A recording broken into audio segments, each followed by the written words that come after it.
लोग पढ़ने वाले हैं रक्त समूह के बारे में, आपको पढ़ा दिए थे, पूरा कंप्लीट हो गया था ना रक्त समूह के बारे में। आज हम लोग पढ़ने वाले हैं तंत्रिका तंत्र के बारे में। देखिएगा तंत्रिका तंत्र क्या होता है, इसके बारे में हम लोग जो है जानने वाले हैं।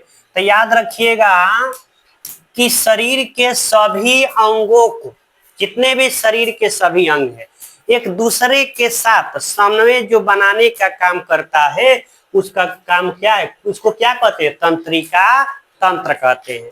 तंत्रिका तंत्र क्या करता है कि शरीर के सभी अंगों को एक दूसरे से मिला जुला करके रखता है।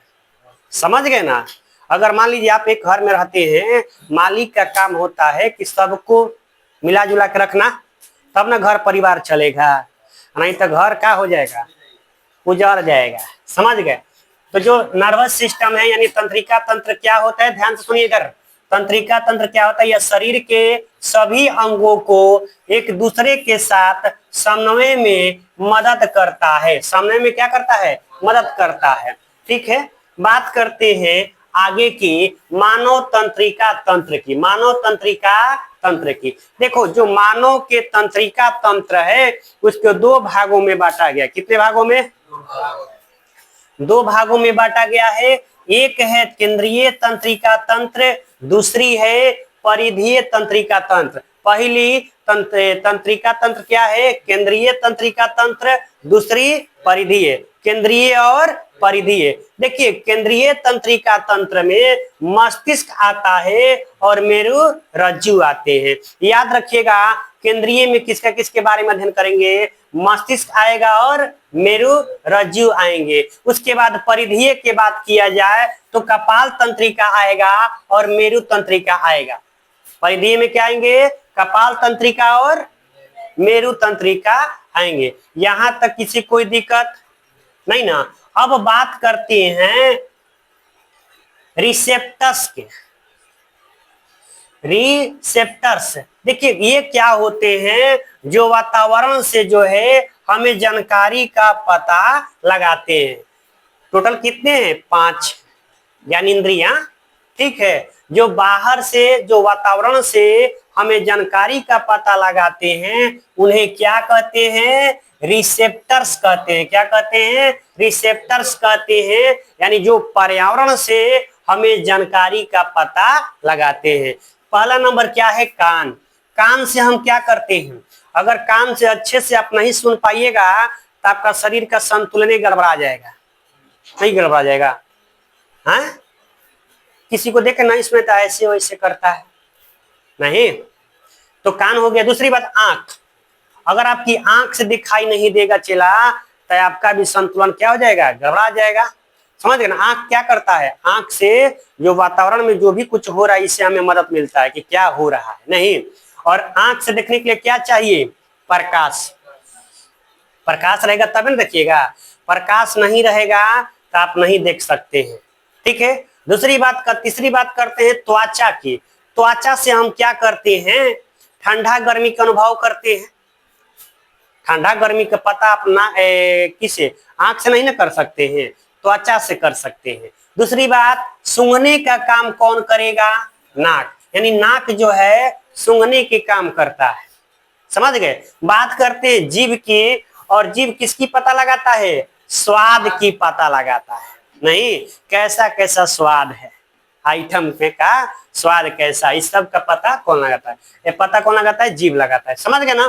तो समझ गए ना, कान क्या करेगा, सुनने का, आंख जो है देखने का, त्वचा जो है ठंडा गर्म का, नाक जो है सूंघने का, और जीभ जो है टेस्टी लेने का। ये सब भी हमें जानकारी देते हैं।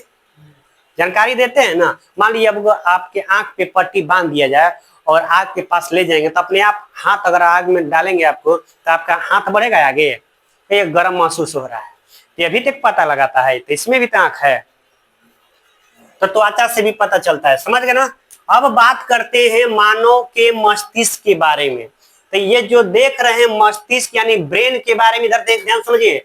जो ह्यूमन ब्रेन है ये कहाँ होता है, कपाल अस्थि के नीचे। जो कपाल ऊपर वाला कपाल बोलते हैं, उस कपाल अस्थि के नीचे कपाल गुहा में यह पाया जाता है। मस्तिष्क कहाँ है?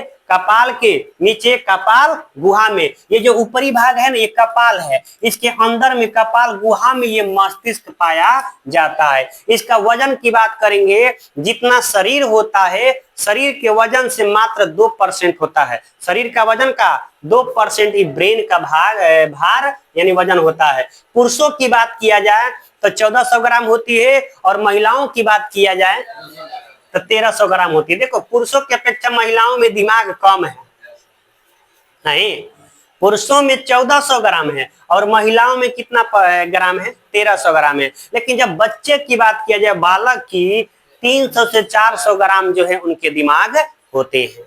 समझ गए ना? तो याद रखिएगा, किसमें दिमाग अधिक है? पुरुष में, और महिला में 100 ग्राम कम है। समझ गए? अब बात करते हैं मस्तिष्क की कोशिका के बारे में। ये जो देख रहे हैं इसको तंत्रिका तंत्र बोलते हैं। ये मस्तिष्क की क्या बोलते हैं, मानव के शरीर की सबसे लंबी कोशिका है। यह याद रखिएगा। लड़के इधर देखो, मानव शरीर की सबसे लंबी कोशिका कौन सी है? तंत्रिका कोशिका। तंत्रिका तंत्र, इसको न्यूरॉन भी बोलते हैं। क्या बोलते हैं? न्यूरॉन भी बोला जाता है। यह सबसे जो है लंबी कोशिका है। यहाँ देखो क्या है, ये जो केंद्र देख रहे हैं ना, इसको बोलते हैं केंद्रक। क्या बोलते हैं?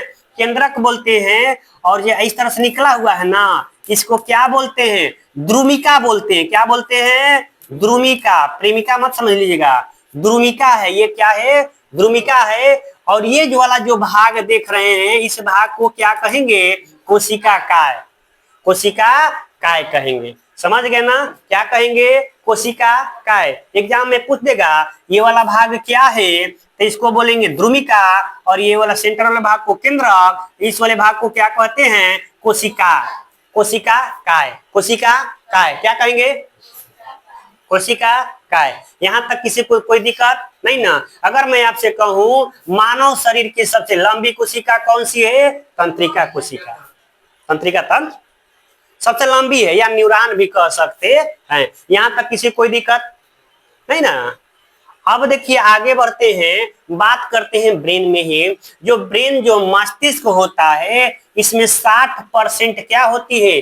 वासा होती है। इसमें 60% जो है क्या होता है? वासा यानी फैक्ट होती है। खनिज की बात करेंगे तो इसमें सोडियम खनिज पाया जाता है। क्या पाया जाता है? सोडियम पाया जाता है। साथ ही साथ क्या करता है? शरीर का 20% ऑक्सीजन और ग्लूकोज का ये उपयोग करता है। सोचो जरा, जो शरीर का 20% ऑक्सीजन यही लेगा और ग्लूकोज का उपयोग कौन करेगा?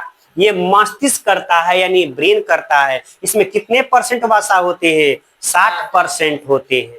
समझ? इसमें कौन खनिज पाया जाता है? सोडियम खनिज कौन पाया जाता है? सोडियम। वसा कितना परसेंट? 60%। ग्लूकोज कितना परसेंट यूज करता है?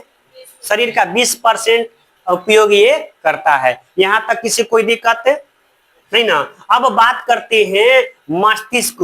देखो, जो मानव के मस्तिष्क है उसको 3 भागों में बांटा गया है। कितने भागों में? 3 भागों में। अग्र मस्तिष्क, मध्य मस्तिष्क और पश्च मस्तिष्क। याद रखिएगा, मानव के जो ब्रेन है उसको 3 भागों में बांटा गया है। कितने भागों में? 3 भागों में। अग्र मस्तिष्क, मध्य मस्तिष्क और पश्च मस्तिष्क।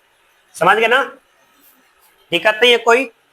समझ गए? देखो, अग्र मस्तिष्क क्या होगा? जो ये आगे वाले, यहाँ पर समझिएगा, जो ये आगे वाला भाग है ना, यहाँ समझिएगा ध्यान से, ये जो आगे वाला भाग है, देखिए यहाँ पे जो आगे वाला भाग है इसको क्या बोलेंगे? अग्र मस्तिष्क। क्या बोलेंगे? अग्र मस्तिष्क बोलेंगे। और ये जो बीच वाला भाग देख रहे हैं ना, ये पश्च मध्य मस्तिष्क है, और ये वाला भाग है पश्च मस्तिष्क। समझ में आया ना? आगे वाला अग्र मस्तिष्क, ये जो बीच में है इसको मध्य मस्तिष्क, और यहाँ पे जो है ये पश्च मस्तिष्क। दिखाई दे दिया ना? ये कौन मस्तिष्क?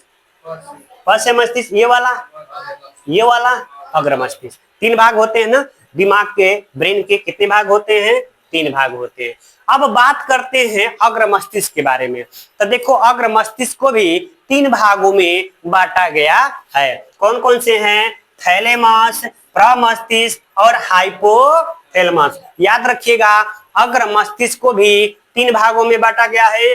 थैलेमस, प्रमस्तिष्क और हाइपोथैलेमस। फिर से बताइए, मस्तिष्क को कितने भागों में बांटा गया है? 3 भागों में। कौन कौन? अग्र मस्तिष्क, पश्च मस्तिष्क, मध्य मस्तिष्क। फिर मैंने ये बताया अग्र मस्तिष्क को कितने भागों में बांटा गया है? 3 भागों में। कौन कौन? थैलेमस, हाइपोथैलेमस और प्रमस्तिष्क। यहाँ तक किसी को कोई दिक्कत है? नहीं ना? किसी को कोई दिक्कत है इसमें? बोलिए, कोई प्रॉब्लम है तो? नहीं ना? नोट कर लीजिए।